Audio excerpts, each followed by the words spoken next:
الصلاۃ والسلام علیک یا رسول اللہ، الصلاۃ والسلام علیک یا حبیب اللہ۔ میرے تمام سننے والوں اور دیکھنے والوں کو میرا سلام قبول ہو۔ آج کا ہمارا عنوان بھی ہماری عملی زندگی سے ریلیٹڈ ہی ہے، جیسا کہ آپ نے جو ہے وہ ٹاپک پڑھ ہی لیا ہوگا اور دیکھ لیا ہوگا، اور کافی حد تک آپ کو سمجھ بھی آ گئی ہوگی کہ آج ہم کس موضوع پر بات کرنے جا رہے ہیں۔ اور میں یہ بھی امید کرتی ہوں کہ جتنی بھی پہلے ہم لوگ ویڈیوز میں باتیں شیئر کر چکے ہیں، ہم نے اپنی زندگیوں میں ان کو سیکھ کر ان سے کوئی نہ کوئی تبدیلی ضرور لے کر آئیں گے ہم اپنی زندگی میں، اور کچھ نہ کچھ ضرور سیکھا ہوگا۔ تو دیر نہ کرتے ہوئے ہم آگے بڑھتے ہیں کہ آج کا ہمارا عنوان ہے کہ ہم اپنی زبان کی حفاظت کریں۔ زبان کی حفاظت کس طرح کی جائے گی؟ اب ہر انسان کی زبان کا خود ذمہ دار وہ ہر انسان خود ہوتا ہے۔ یہ ایک ایسی چیز ہے کہ جو دوسرے کے کنٹرول میں نہیں ہوتی، انسان کے اپنے کنٹرول میں ہوتی ہے۔ اس سے ہم جو چاہیں ہم بولتے ہیں، جب دل چاہے جو لفظ بولنا چاہیں ہم وہ ادا کرتے ہیں۔ یہ وزن میں جتنی ہلکی ہے، اس کے اعمال اتنے ہی زیادہ بھاری ہیں، اور وہ ہمارے تمام عملوں پر اس قدر بھاری ہو جاتے ہیں کہ اس کے آگے اگر ہم اس زبان کا استعمال نہیں صحیح کریں گے، اس کا استعمال ہم اچھا نہیں کریں گے، تو اس سے کیے گئے ہوئے غلط الفاظ اور کسی کی دل آزاری، سخت الفاظ، کسی کو برا بھلا کہنا، کسی کی چغلیاں کرنا، اور کوئی ایسے الفاظ جو ہم اس زبان سے ادا کر دیں گے، وہ ہمارے اعمال نامے پر اس قدر بھاری ہو جائیں گے کہ اس کے آگے ہماری جو بہت بڑی بڑی نیکیاں بھی ہیں وہ بھی رائگاں جائیں گی۔ کیونکہ میرے نبی پاک صلی اللہ علیہ وآلہ وسلم نے فرمایا، ایک دفعہ میرے نبی پاک صلی اللہ علیہ وآلہ وسلم نے اپنے ایک صحابی ہیں حضرت معاذ رضی اللہ تعالی عنہ، ان کو اپنے پاس بلایا اور بہت ہی پیار کے ساتھ ان کو اپنے پاس بٹھایا، اور بہت ہی ایک عجب انداز سے انہوں نے زبان کے بارے میں بات کس انداز سے کی ہے۔ انہوں نے اپنی زبان باہر نکالی اور اپنے تھم سے، اور شہادت کی جو انگلی ہوتی ہے، ایک اپنا انگوٹھا اور ایک شہادت کی جو انگلی ہوتی، اس سے اپنی زبان کو پکڑ کے حضرت معاذ رضی اللہ تعالی عنہ سے یہ فرمایا کہ اے معاذ، اپنی زندگی میں اپنی زبان کی حفاظت کرنا۔ کس کو سمجھا رہے ہیں میرے آقا دو جہاں صلی اللہ علیہ وآلہ وسلم؟ اپنے صحابہ اکرام کو، جن کی ساری زندگی ہی ان کے نقش قدم پر چلی ہے اور ویسے ہی گزری ہے، اور انہوں نے اپنی تمام تر زندگی ویسے ہی گزاری ہے جیسے میرے آقا دو جہاں صلی اللہ علیہ وآلہ وسلم کو گزارتے ہوئے دیکھا، اور ان کے تمام کاموں پر ان کو سنت سمجھ کے اس پہ عمل کیا، ان کی باتوں کو احکام مان لیا، حکم مان لیا کہ بس اس کے آگے اور کوئی بات ہی نہیں، اور وہی کیا جو میرے سرکار نبی پاک صلی اللہ علیہ وآلہ وسلم کو کرتے ہوئے دیکھا۔ تو اگر ایک صحابی رضی اللہ تعالی عنہ کے لیے میرے آقا دو جہاں صلی اللہ علیہ وآلہ وسلم نے ان کے لیے اتنے زیادہ زور دے دیا کہ زبان کی حفاظت کرنا، جو کہ آلریڈی اپنے اعمال کی اس قدر حفاظت کرتے ہیں صحابہ اکرام، تو ہم لوگ جو ہم امت ہیں یا یہ کل کائنات ہے، تو اس کے لیے کیا پیغام ہے؟ ہم سب کے لیے تو یہ ایک بہت بڑا ہمارے لیے الارم ہونا چاہیے کہ سرکار نبی پاک نے اپنے صحابہ کو یہ بات سمجھائی ہے، تو ہم کیا چیز ہیں؟ میرے نبی پاک صلی اللہ علیہ وآلہ وسلم نے فرمایا کہ جہنم میں بہت زیادہ لوگوں کی تعداد جو ہوگی وہ زنا کرنے والوں کی نہیں ہوگی، شراب پینے والوں کی نہیں ہوگی، حرام کام کرنے والوں کی نہیں ہوگی، جوا کھیلنے والوں کی نہیں ہوگی، نماز نہ پڑھنے والوں کی نہیں ہوگی، روزہ نہ رکھنے والوں کی نہیں ہوگی، جو زکوٰۃ ادا نہیں کرتے ان کی نہیں ہوگی۔ بلکہ ایسا کون سا گناہ ہے جس کو ہم خاطر میں نہیں لاتے، جس کو ہم بہت معمولی جان کر کرتے ہیں، لیکن خدا را وہ بہت بڑا گناہ ہے، بہت بڑا گناہ صغیرہ نہیں، بہت گناہ کبیرہ سے کبیرہ ہے، کیونکہ اس کو میرے نبی پاک صلی اللہ علیہ وآلہ وسلم کی زبان مبارک سے یہ الفاظ ادا ہو گئے، اور جس بات کی تائید اور جس بات پر زور میرے سرکار نبی پاک کر دیتے ہیں، اس کا مطلب یہ ہوتا ہے کہ وہ بات ایک اتھینٹک ہے، کہ کسی بات کے اوپر سٹیمپ لگ گئی ہے کہ پھر اس سے آگے پیچھے تو کچھ ہے ہی نہیں۔ اور ہم لوگ جو مسلمان ہیں، جو اس بات پر یقین رکھتے ہیں اپنے آقا دو جہاں حضرت محمد مصطفیٰ صلی اللہ علیہ وآلہ وسلم کے ہونے کا اور ان کے آخر الزماں ہونے کا، اور ان پر ہم ایمان لے کر آتے ہیں، جو بندہ بھی مسلمان ہے، جس نے جو کلمہ گو ہے، جو اللہ اور اللہ کے رسول کو مانتا ہے، تو ڈیفینیٹلی وہ ان چیزوں کو بھی یقین رکھتا ہے، ان باتوں پہ بھی، کہ جو باتیں، جو احادیث کیا ہوتی ہیں، جو میرے نبی پاک صلی اللہ علیہ وآلہ وسلم نے فرما دیا، وہ بات احادیث ہے، تو وہ پکی اور سچی ہے، اور وہ حق اور سچ ہے، اس کے آگے پیچھے کچھ نہیں ہے۔ تو پھر تو ہمیں اس بات پہ یقین آ جانا چاہیے کہ جو بات میرے آقا دو جہاں صلی اللہ علیہ وآلہ وسلم نے ایک صحابہ اکرام کو اپنے پاس بٹھا کر سمجھا دی ہے، تو ہمارے لیے اس میں سے کیا کچھ ہے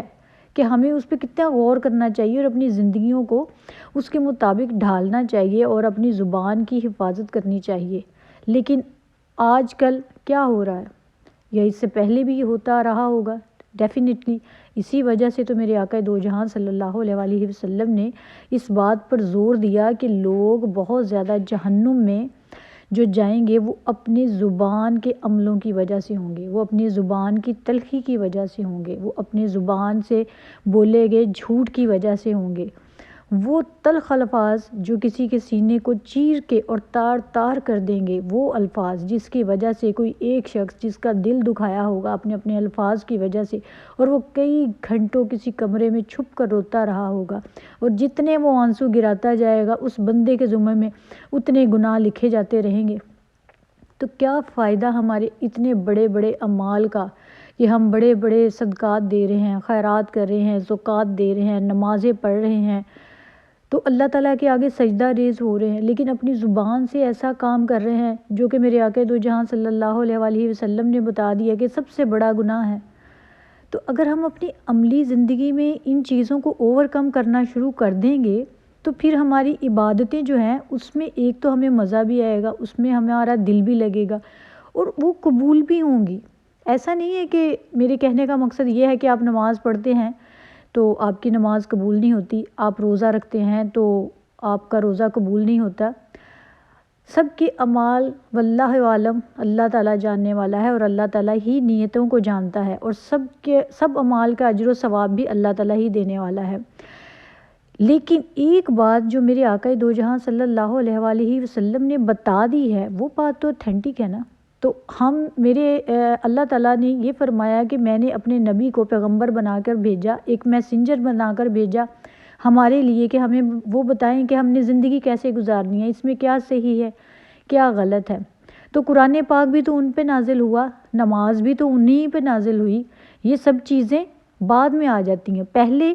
سرکار نبی پاک صلی اللہ علیہ وآلہ وسلم کی زندگی، ان کے بتائے ہوئے طریقے، ان کے بتائے ہوئے اصول، اور انہوں نے جو باتیں فرما دیں، جن کاموں سے روک دیا اور جن کاموں کے کرنے کا حکم دیا، اگر ہم ان پر چلنا شروع کر دیں گے تو نماز، قرآن کی اہمیت، فضیلت ایک تو ہمیں سمجھ میں آ جائے گی، اور دوسرا یہ ہوگا کہ اس کو جب ہم اس کے بعد پڑھیں گے، ان کی اہمیت اور فضیلت کو سمجھ کر، تو اس کا اثر بھی ہم پر بہتر ہوگا، اور اس کا ثواب ہمیں بہتر 2 گنا زیادہ ملے گا۔ کیونکہ جب ہم عملی زندگی میں دوسروں کے ساتھ اچھا برتاؤ کر رہے ہوں گے، اپنی زبان کو نرمی کے ساتھ دوسروں کے ساتھ پیش آتے ہوں گے، اپنی زبان کی تلخی پر قابو رکھتے ہوں گے، نہ کہ ذرا سی بات ہوئی تو ہم کسی کے ساتھ اس کو ایسے الفاظ بول دیے، اس کی اتنی دل شکنی کی، اس کا اتنا دل توڑا کہ وہ بندہ کئی گھنٹوں تک وہ بیٹھا روتا رہا۔ اور آپ کو پتہ ہے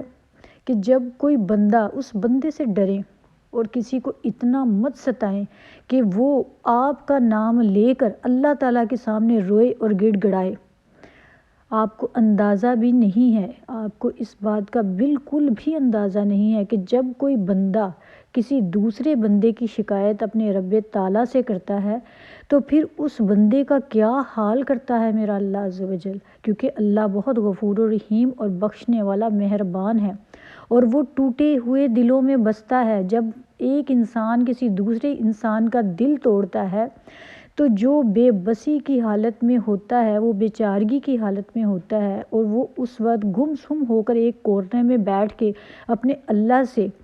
جو باتیں کر رہا ہوتا ہے نا، جو وہ کانوں میں کانا پھوسی کر رہا ہوتا ہے اپنے اللہ تعالیٰ کے ساتھ، اس کو اپنا دل کا حال سنا رہا ہوتا ہے، تو اس وقت اللہ تعالیٰ کی رحمت کو جو ہے نا، وہ جو اللہ تعالیٰ کا جلالی عمل ہے جو کہ اللہ تعالیٰ کے لیے بنا ہوا ہے، اللہ تعالیٰ بہت غصہ کرنے والے بھی ہیں، وہ قہار بھی ہے، وہ جبار بھی ہے۔ مت بھولیں کہ وہ صرف رحمان ہے، وہ غفور ہے، وہ بخشنے والا ہے، مہربان ہے، وہ عزیز بھی ہے، وہ سمیع بھی ہے۔ اس نے فرمایا میں سننے والا ہوں، میں جبار ہوں، وہ جبر بھی کرنے والا ہے، وہ قہار، وہ پہاڑ بھی گرانے والا ہے۔ تو اس کے غصے اور اس کی ناراضگی سے ڈریں اور اپنے اعمال کی حفاظت کریں۔ اور مال کی حفاظت کیسے ہوئے گی کہ آپ اتنے اچھے اچھے عمل کر رہے ہوں، تو ایک چھوٹی سی کتنی چھوٹی سی زبان ہے، اور اس کا ویٹ بھی کتنا ہلکا سا ہے، اور کتنی آسانی سے ہم کتنی روانگی کے ساتھ اتنے الفاظ ادا کر دیتے ہیں۔ تو اس زبان کو ذکر خیر کے لیے استعمال کریں، محبت کے لیے استعمال کریں، اخلاق کے لیے استعمال کریں، میٹھے بول بولے اس زبان سے کہ آپ کے الفاظ کسی کے دل میں محبت تو پیدا کر دیں، آپ کے الفاظ کسی کے دل میں نفرت کا بیج نہ بوئیں، کہ آپ کے الفاظ ایسے ہوں کہ آپ تو ایک دفعہ کسی کی دل شکنی کر کے، کسی کا دل توڑ کے، کسی کی ایسی انسلٹ کر کے اس سے دور چلے جاؤ، اور وہ کئی مہینوں تک وہ آپ کے الفاظ نہ بھول پائے، اور اس کا درد اپنے دل میں محسوس کرتا رہے۔ تو اللہ کی قسم کھا کر میں آپ کو کہتی ہوں، اگر اس طرح کا کسی کے ساتھ آپ نے بیہیویئر استعمال کیا ہے، کسی کی دل شکنی کی ہے، کسی کو ناراض کیا ہے، کسی کو غلط الفاظ بولے ہیں، یا کسی پہ غلط الزام لگایا ہے، اس زبان سے جو کچھ بھی کسی کے ساتھ غلط کیا ہے، تو خدا را آج اس بندے سے معافی مانگ لیں، معافی مانگ لیں، کیونکہ آج وقت ہے کہ ہم ان سے معافی مانگ لیں، ورنہ پھر کل کو اللہ تعالیٰ تو اس بندے کو ہمارے آگے لا کے کھڑا کر ہی دے گا۔ پھر کیا ہوگا؟ پھر اس وقت کوئی چارہ نہیں ہوگا، اس وقت معافی مانگنے کا وقت بھی گزر چکا ہوگا۔ دراصل آج کل ہمارے اس زمانے میں بھی، اور میں بھی پہلے بھی ہوتا ہو اور ہوتا بھی رہا ہوگا، کیونکہ ہر زمانہ میں اچھے اور برے لوگ آتے ہیں، عاجز بھی آتے ہیں اور تکبر والے بھی آتے ہیں۔ زمانہ تو تکبر اور عاجزی دونوں کے ساتھ چلتا آ رہا ہے۔ اگر عاجزی دنیا سے ختم ہو جائے تو پھر تو دنیا ہی ختم ہو جائے، لیکن آج بھی اچھے انسان ہیں، آج بھی اچھے لوگ دنیا میں موجود ہیں، جو کائنات کا نظام چل رہا ہے۔ لیکن ہمیں دوسروں سے معافی مانگنا اتنا مشکل لگنے لگ گیا ہے۔ اس کی وجہ یہ ہے کہ ہم نے خود ہی اپنی انا بنا لی ہے، اپنی عزت کو بہت اوپر کر دیا ہے، اپنے آپ کو اتنی اونچائی پہ لے جا کے بٹھا دیا ہے کہ ہمیں دنیا بہت چھوٹی اور حقیر نظر آتی ہے۔ دنیا کو حقیر اور چھوٹا تو جانو، پر اس انداز سے جانو کہ اللہ تعالیٰ کو بڑا جانو، نہ کہ اپنی ذات کو اتنا بڑا بنا لو کہ آپ کو دوسری دنیا جو ہے، وہ لوگ ہیں، وہ چھوٹے اور حقیر نظر آنے لگیں۔ خود کو حقیر بناؤ ساری دنیا کے آگے، خود کو چھوٹا محسوس کرو، پھر دیکھیں اللہ تعالیٰ آپ کو کہاں بلند کر دیتا ہے کہ دنیا خود آپ کی عزت اور مرتبہ جو ہے وہ آپ کو دے گی۔ آپ کا عزت اور رتبہ اللہ تعالیٰ کی وجہ سے بڑھے گا، کیونکہ آپ نے اس کی خاطر خود کو جھکایا۔ ایک دفعہ جھک کر تو دیکھیں، معافی مانگ کر تو دیکھیں، اور اگر آپ سے کسی سے کوئی دل آزاری ہوئی ہے، کسی کی آپ نے دل دکھایا ہے، یا کسی کو کوئی غلط الفاظ بول دے ہیں، یا ناحق کسی پہ کوئی الزام لگ گیا ہے، غلطی سے بھی انسان سے ہو جاتا ہے، ضروری نہیں ہے کہ انسان صریحاً ہمیشہ جان بوجھ کر ہی ایسا کرے، سم ٹائم ہمارا وہ ایسا ارادہ نہیں بھی ہوتا، تو کوئی الفاظ بندہ ایسا بول دیتا ہے۔ تو جب اب آپ کو اگر اس سے پہلے نہیں پتہ تھا، تو آج تو بہت ساری چیزیں کلیئر ہو گئی ہیں، تو دیکھیں، ڈھونڈیں اپنے ارد گرد، اپنے آس پاس، اپنے گھر میں، جہاں پہ بھی، سب سے پہلے جب بھی کوئی بھی اچھا کام شروع کرتے ہیں اللہ تعالیٰ کے لیے، تو اس کا آغاز پہلے اپنی فیملی سے کیا کریں، اپنے گھر سے کیا کریں۔ دیکھیں، اچھا اگر آپ کو یہ لگے کہ میں نے سب سے پہلے سب سے چھوٹے سے، کیونکہ ہمیشہ اپنے سے چھوٹے سے معافی مانگنی سب سے مشکل ہوتی ہے، کیونکہ انسان خود کو بہت بڑا سمجھتا ہے۔ آپ کے بچے جو ہیں وہ اس وقت آپ سے بہت چھوٹے ہیں، وہ آپ کے ماتحت ہیں، وہ کمزور ہیں، آپ ان کے حاکم ہیں۔ اگر آپ کو لگتا ہے کہ کسی جگہ پر آپ کہیں غلط ہو، تو اپنے بچوں کو سوری کہنے میں دریغ مت کریں، کیونکہ اگر آج آپ ان کے سامنے ان کو معافی نہیں مانگیں گے تو کل آپ کے بچے معافی مانگنا سیکھیں گے ہی نہیں۔ وہ